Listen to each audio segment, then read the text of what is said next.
साथियों, आप सभी को नमस्कार, गुड इवनिंग। तो मेरा ये टारगेट है कि जो हम लोगों का एग्ज़ाम है फरवरी में, उसको लेके आपका जो पेपर 2 है पॉलिटिकल साइंस, जो क्रैश कोर्स के रूप में हम एक लेके आ रहे हैं आप लोगों के लिए। तो आज जो टॉपिक है वो यथार्थवाद है। यथार्थवाद आपका इंटरनेशनल रिलेशन में आता है, जो आपका पेपर 2 का टॉपिक है पॉलिटिकल साइंस में। इंटरनेशनल रिलेशन का एक इंट्रोडक्टरी वीडियो हम इससे पहले अपलोड कर चुके हैं। तो मेरा आपसे निवेदन है कि जो भी लोग ये वीडियो देख रहे हैं, सबसे पहले आप वो वीडियो को देख लीजिए, आपको आइडिया लग जाएगा कि क्या सिलेबस है और हम क्या पढ़ रहे हैं। ठीक है, आज हम लोग जो है यथार्थवाद को पढ़ेंगे और पूरा अच्छे से समझेंगे। और इससे पहले जो भी लोग इस चैनल पर नए हैं, चैनल को सब्सक्राइब करिए, दोस्तों को शेयर करिए, अधिक से अधिक शेयर करिए और अधिक से अधिक ग्रो करवाइए। और आप लोगों के लिए एक सूचना है कि मैं एक मैम से बात किया हूँ, तो वो मैम जो है आपको कॉम्परेटिव पॉलिटिक्स और पब्लिक एडमिनिस्ट्रेशन इस पर बताएगी। ठीक है, तो मैम का वीडियो 1 से 2 दिन में आएगा, तो आप लोग उसको वॉच करिएगा। चलिए हम लोग वीडियो को स्टार्ट करते हैं और समझते हैं यथार्थवाद क्या है। ठीक है, रियलिज़म, इसको इंग्लिश में कहते हैं रियलिज़म। तो हम लोग आगे बढ़ते हैं और समझते हैं। आप लोग बस ध्यान से मेरी बातों को सुनिए। तो एक सेकेंड। तो सबसे पहले यथार्थवाद क्या है। यथार्थवाद, तो यथार्थवाद ये थ्योरी है इंटरनेशनल पॉलिटिक्स का, जो अंतर्राष्ट्रीय राजनीति है उसका एक सिद्धांत है। तो सिद्धांत में क्या है, जैसे सिद्धांत क्या होता है इंटरनेशनल, जैसे कि आपको अंतर्राष्ट्रीय संबंध को समझना है तो कैसे समझेंगे। तो आप यथार्थवाद की थ्योरी से समझेंगे, उदारवाद की थ्योरी से समझेंगे। ठीक है, तो यथार्थवाद एक थ्योरी है इंटरनेशनल रिलेशन का, एक कोर थ्योरी है। आपको बता चुके हैं, कोर मेन थ्योरी है ये। ठीक है, इंटरनेशनल रिलेशन का, इंटरनेशनल पॉलिटिक्स का। तो यथार्थवाद में होता क्या है, यथार्थवाद में क्या लोग इंटरनेशनल सिस्टम को कैसे देखता है। तो इंटरनेशनल रिलेशन को देखने के लिए बेलिस एंड स्मिथ, एक थिंकर का नाम है, इसको याद कर लीजिएगा। बेलिस स्मिथ 3S प्रिंसिपल दिया था। पहला था एस्टेटिज्म, दूसरा था सेल्फ हेल्प, तीसरा था सर्वाइवल। बेलिस एंड स्मिथ जो थे ये यथार्थवादी थे। यथार्थवाद के विचार को समझाने के लिए 3S का सिद्धांत दिया था, एस्टेटिज्म, सेल्फ हेल्प और सर्वाइवल। एस्टेटिज्म का मतलब क्या होता है। एस्टेटिज्म का मतलब होता है कि इस अंतर्राष्ट्रीय राजनीति में राज्य का महत्व है, ना कि कोई अंतर्राष्ट्रीय संस्था का। जैसे उदारवादी ये बोलता है कि राज्य से ज़्यादा इंपॉर्टेंट यूनाइटेड नेशन है, अंतर्राष्ट्रीय संस्था। अंतर्राष्ट्रीय संस्था के माध्यम से पूरा देश कंट्रोल होता है। लेकिन यथार्थवादी कहता है, और देखिए यथार्थवादी का जो मूल चीज़ है ना, वो है कि यथा स्थिति। यथार्थवादी क्लेम करता है कि जो भी सच है दुनिया में मैं उसको बताऊंगा। अगर सच ये है कि आपका जो रूममेट है वो आलसी है, तो आप बोलिए कि आप आलसी हो, आप उसकी तारीफ नहीं करोगे उसके मुंह पे कि तुम बहुत अच्छे लड़के हो। अगर तुम गंदे हो तो गंदे हो, अब उसके मुंह पे बोलिए। तो यथार्थवादी यही क्लेम करता है कि जो हकीकत है इंटरनेशनल पॉलिटिक्स का मैं वही बताऊंगा। और ये बोलता है कि हकीकत ये है कि इस इंटरनेशनल पॉलिटिक्स में स्टेट का महत्व है, स्टेटिज्म, राज्य का महत्व है, और किसी भी चीज़ का महत्व नहीं है। राज्य का सबसे ज़्यादा इंपॉर्टेंट चीज़ है, सबसे ज़्यादा इंपॉर्टेंट चीज़ स्टेट है। स्टेट का मतलब होता है देश, आपको बता चुके हैं हम। दूसरा है सेल्फ हेल्प। इनका कहना है कि आपको इस इंटरनेशनल पॉलिटिक्स में कोई भी मदद करने नहीं आएगा, आपको सेल्फ हेल्प मतलब खुद मदद करना पड़ेगा। आप पे अगर कोई संकट आएगा, अब आप भी देख लीजिए ना, यूक्रेन पे रशिया हमला किया तो यूक्रेन को कोई बचाने के लिए आया, यूरोपियन यूनियन नहीं आया, अमेरिका नहीं आया, बोलता था कि हम तुम्हारे यहाँ मिलाए हैं, ये हैं वो हैं। कोई नहीं आता है अंतर्राष्ट्रीय राजनीति में, याद रखिए। अगर इंडिया चाइना का युद्ध होगा तो इंडिया को खुद लड़ना पड़ेगा, कोई बचाने के लिए आपको नहीं आएगा। तो यही बोलता है यथार्थवादी लोग। यथार्थवादी में बेलिस स्मिथ बताया, यथार्थवाद को समझाने के लिए 3 चीज़ बताया। बोला यथार्थवाद को आप 3 चीज़ से समझ सकते हैं, स्टेटिज्म, सेल्फ हेल्प और सर्वाइवल। और सर्वाइवल का मतलब है सर्वाइवल ऑफ द फिटेस्ट, मतलब किसी इंटरनेशनल पॉलिटिक्स में उसी का इंपॉर्टेंस होगा, वही एग्जिस्ट कर पाएगा जो फिटेस्ट होगा। सर्वाइवल ऑफ द फिटेस्ट का मतलब होता है जो सबसे अच्छा होगा वो सब पर राज करेगा। इसका मतलब यही होता है। अभी सब पे राज कौन कर रहा है, अमेरिका कर रहा है। क्यों अमेरिका कर रहा है, क्योंकि अमेरिका सबसे फिटेस्ट है। कल अगर चाइना हो जाएगा तो चाइना पूरी दुनिया पर राज करेगा, अगर भारत होगा तो भारत पूरी दुनिया पर राज करेगा। ये 3 टर्म से वो यथार्थवाद का जो थ्योरी है उसको समझाया था। ठीक है ना, स्पष्ट हो गया होगा आई थिंक। चलिए आगे देखते हैं। यथार्थवाद का देखते हैं टाइप। यथार्थवाद 2 तरह का होता है, क्लासिकल, दूसरा होता है न्यू या उसको स्ट्रक्चरल भी बोलते हैं, न्यू रियलिज्म या स्ट्रक्चरल रियलिज्म। इसी को हिंदी में बोलते हैं नव यथार्थवाद। इसको एक क्लासिकल बोलते हैं, ट्रेडिशनल बोलते हैं, इसी को बोलते हैं शास्त्रीय यथार्थवाद। तो यथार्थवाद का टोटल दो प्रकार होता है, शास्त्रीय यथार्थवाद, नव यथार्थवाद। तो सबसे पहले हम लोग शास्त्रीय यथार्थवाद को पढ़ेंगे, फिर हम लोग नव यथार्थवाद को पढ़ेंगे।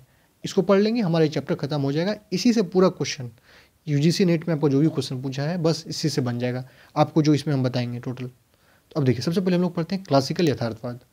दो तरह का होता है, क्लासिकल और नव यथार्थवाद। तो पहले क्लासिकल यथार्थवाद। तो क्लासिकल यथार्थवाद में देखिए ये थिंकर है, कॉटिल है, मैकियावेली है, हॉब्स है, थुसिडाइड है, ईएचकार है और मॉर्गेनथाउ है। आपको इसमें मेनली मॉर्गेनथाउ को पढ़ना है, ठीक है, लेकिन इनके बारे में हमको नॉलेज होना चाहिए क्योंकि क्वेश्चन पूछेगा आपको। कॉटिल की किताब का नाम अर्थशास्त्र है, याद कर लीजिए। मैकियावेली की किताब का नाम द प्रिंस है। हॉब्स की किताब का नाम लेवियाथा है। थुसिडाइड की किताब का नाम है द हिस्ट्री ऑफ पेलोपोनेसिस, बहुत इंपॉर्टेंट है, क्वेश्चन ही से आएगा नेट में। ईएचकार की किताब का नाम है 20 ईयर क्राइसिस, डेली इसको दिन में 10 बार देखिए, याद हो जाएगा आपने। और मॉर्गेनथाउ की किताब का नाम है पॉलिटिक्स एमंग नेशन। आपको सारा बुक का नाम कौन है, कौन लिखा है, याद होना चाहिए। तो कौटिल्य अर्थशास्त्र में क्या बोला था कि शक्तिशाली राजा का महत्व है, चतुरंगनी सेना होना चाहिए, साम दाम दंड भेद कुछ भी अप्लाई करिए लेकिन अपने राज्य को प्रोटेक्ट करिए। कौटिल्य यही बोले थे अर्थशास्त्र में। मैकियावेली द प्रिंस में क्या बोले थे, मैकियावेली बोले थे कि शक्तिशाली राजा होना चाहिए, राजा को शेर की तरह साहसी और लोमड़ी की तरह चालाक होना चाहिए, राजा कुछ भी करे सब जायज है, ठीक है। तो शक्तिशाली राजा का बात ये भी किया था, ये भी किया था। लेवियाथा में हॉब्स क्या बोला था, हॉब्स बोला था या तो शक्तिशाली राजा होगा या तो अराजकता होगा। अगर शक्तिशाली राजा नहीं होगा तो क्या होगा, लूट मार होगा, मारकाट होगा, कोई स्ट्रक्चर नहीं होगा राज्य का, ठीक है। या तो शक्तिशाली राजा होगा या तो एनार्की होगा। एनार्की का मतलब समझ रहे हैं, एनार्की का मतलब हुआ कि आपके घर से कोई सामान लेके चला गया, आप कुछ नहीं कर सकते हैं। मान के ऐसा कल्पना करिए कि जब पुलिस ना हो, ना कोई जज हो, ना कोई लॉ हो, कुछ नहीं है आपके राज्य में, हर आदमी अपने आप का मालिक है, तो क्या होगा, जो कमज़ोर होगा उसका शोषण हो जाएगा। अभी राज्य है तब ना डर है कि कुछ करेंगे तो पुलिस पकड़ के लेके जाएगा। वही बोला था लेवियाथा में हॉब्स, या तो राजा होगा या तो अराजकता होगा, अगर राजा नहीं होगा तो अराजकता होगा, ठीक है। Thucydides the history of Peloponnesian war में भी बताई थी यही सब बात। ईएचकार 20 ईयर क्राइसिस में भी यही बात किया था। और मॉर्गेनथाउ पॉलिटिक्स एमंग नेशन में, तो इसको हम पढ़ेंगे भी आगे में, इसको पढ़ना है हम लोगों को, ठीक है। पेन चेंज कर लेते हैं। तो अब इसको समझिए, ये समझना इंपॉर्टेंट है। तो इसका नाम याद कर लीजिए, कौटिल्य का अर्थशास्त्र, मैकियावेली का the prince, Leviathan, the history of Peloponnesian war, 20 year crisis और पॉलिटिक्स एमंग नेशन। एकदम याद होना चाहिए, लिप्स पे आपका रहना चाहिए नाम। द प्रिंस कौन लिखा, मैकियावेली। और ये जितने लोग हैं सब शास्त्रीय यथार्थवाद है, क्लासिकल रियलिस्ट है, मतलब कि यथार्थवादी हैं ये लोग, रियलिज्म है, ठीक है। जिसमें हम लोग को मॉर्गेनथाउ को स्पेसिफिक पढ़ना है, तो हम लोग मॉर्गेनथाउ को आगे पढ़ते हैं। देखिए मॉर्गेनथाउ की किताब का नाम क्या है, पॉलिटिक्स एमंग नेशन। ये किताब खूब पूछता है हर एग्जाम में, पॉलिटिक्स एमंग नेशन। तो मॉर्गेनथाउ का वैसे 6 प्रिंसिपल है, 6 सिद्धांत है अंतर्राष्ट्रीय राजनीति पे। ये 6 सिद्धांत आपका एग्जाम जहाँ पे रिटन एग्जाम होता है वहाँ पूछेगा, ठीक है, वहाँ के लिए इंपॉर्टेंट है। बस आपके दिमाग में इतना रहना चाहिए कि मॉर्गेनथाउ जो है 6 प्रिंसिपल दिया था। अब मॉर्गेनथाउ के थाउट का जो कोर चीज़ क्या है उसको हम लोग पढ़ते हैं अभी, ठीक है, जो का कोर चीज़ क्या था। तो देखिए मॉर्गेनथाउ ये बोला था कि अंतर्राष्ट्रीय इंटरनेशनल सिस्टम आईएस में, इंटरनेशनल पॉलिटिक्स में जो भी चीज़ हो रहा है, जैसे अभी वार हो रहा है यूक्रेन और रशिया के बीच, तो ये क्यों हो रहा है, इसलिए हो रहा है कि मानव का जो वस्तुनिष्ठ स्वभाव है यही इसके लिए रिस्पॉन्सिबल है। आदमी मतलब मानव का वस्तुनिष्ठ स्वभाव, ध्यान से समझिए, मॉर्गेनथाउ का कहना था कि जो आदमी का स्वभाव होता है वो लालची होता है। आदमी का जो स्वभाव होता है वो संघर्ष करने का होता है, स्ट्रगल करने का होता है। इसी आदमी के स्वभाव से राज्य का स्वभाव बना है। मतलब कि इस दुनिया में अगर कुछ भी हो रहा है तो इसके लिए कौन रिस्पॉन्सिबल है, मानव का वस्तुनिष्ठ स्वभाव ही रिस्पॉन्सिबल है। सबसे ज़्यादा जिम्मेदार चीज़ यही है। और ये बोला मॉर्गेनथाउ कि सबसे ज़्यादा इंपॉर्टेंट चीज़ जो है राष्ट्रहित है किसी भी देश के लिए।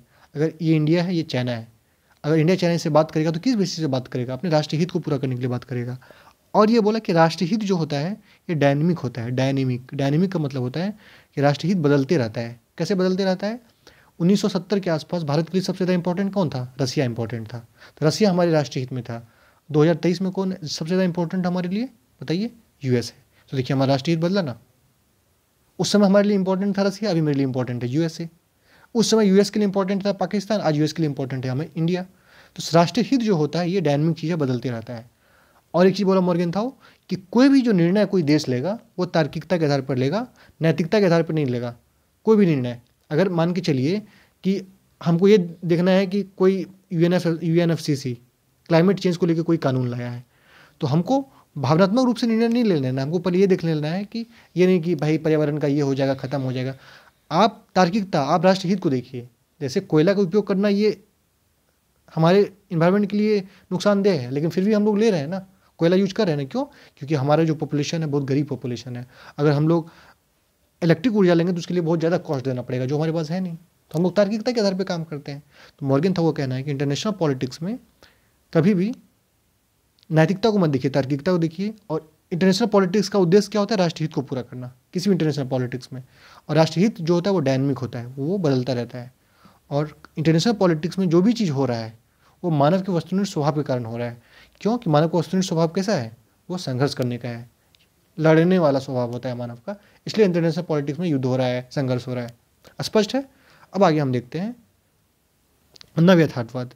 मॉर्गेनथाउ जो थे वो क्लासिकल यथार्थवाद थे। अब नव यथार्थवाद में दो थिंकर पढ़ना है, एक केनेथ वाल्स पढ़ना है और एक बताएंगे आगे। तो केनेथ वाल्स की किताब का नाम है थ्योरी ऑफ इंटरनेशनल पॉलिटिक्स। इस साल के एग्जाम में भी पूछा था नेट में, मैन, स्टेट एंड वार। जो हम आपको बता रहे हैं इस चैप्टर में, बस एकदम पूरी तरह से याद कर लीजिए, आपका 3-4 सवाल बन जाएगा नेट जेआरएफ का। ठीक है, तो पहला किताब है थ्योरी ऑफ इंटरनेशनल पॉलिटिक्स, दूसरा है मैन, स्टेट एंड वार। ये दोनों किताब अलग अलग किताब है जो केनेथ वाल्स लिखे थे। केनेथ वाल्स जो है ये नव यथार्थवादी विचारक थे। ठीक है, तो अब देखिए मॉर्गेनथाउ क्या बोला था कि दुनिया में जो भी चीज़ हो रहा है उसके लिए कौन रिस्पॉन्सिबल है? Who is the sole responsible? उसके लिए मानव का वस्तुनिष्ठ स्वभाव रिस्पॉन्सिबल है।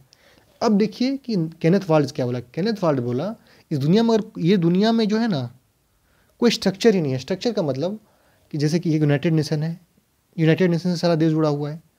केनेथ वाल्स का कहना था कि कोई स्ट्रक्चर ही नहीं है। स्ट्रक्चर नहीं होने के कारण दुनिया में अराजकता है, जिसको जो मन हो रहा है कर रहा है।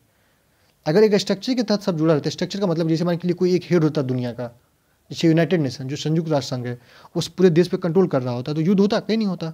अभी यूक्रेन पे भी उसका होता। और जैसे मान के चलिए कि पूरे दुनिया मिलके एक प्रधानमंत्री चुनता जो यूनाइटेड नेशन में बैठता, उसका काम होता है कि सब देश का रक्षा करिए आप। तो कोई देश किसी पे युद्ध नहीं करता। अभी जो है दिल्ली जो है यूपी पे आक्रमण कर सकता है? नहीं कर सकता है। क्यों? क्योंकि हेड कौन है? अभी प्रधानमंत्री मोदी हेड है।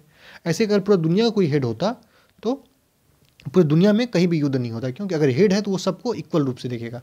जैसे जो हमारा प्राइम मिनिस्टर है वो बिहार को भी एक नज़र से देखेगा, यूपी को भी एक नज़र से देखेगा, दिल्ली को भी, एमपी को भी, गुजरात को भी, सबके लिए बराबर है ना वो। इसलिए आपका ये केनेथ वाल्स बोला कि दुनिया कोई स्ट्रक्चर ही नहीं है, एक स्ट्रक्चर ही नहीं है। ये स्ट्रक्चर नहीं होने के कारण पूरी दुनिया में स्ट्रगल हो रहा है।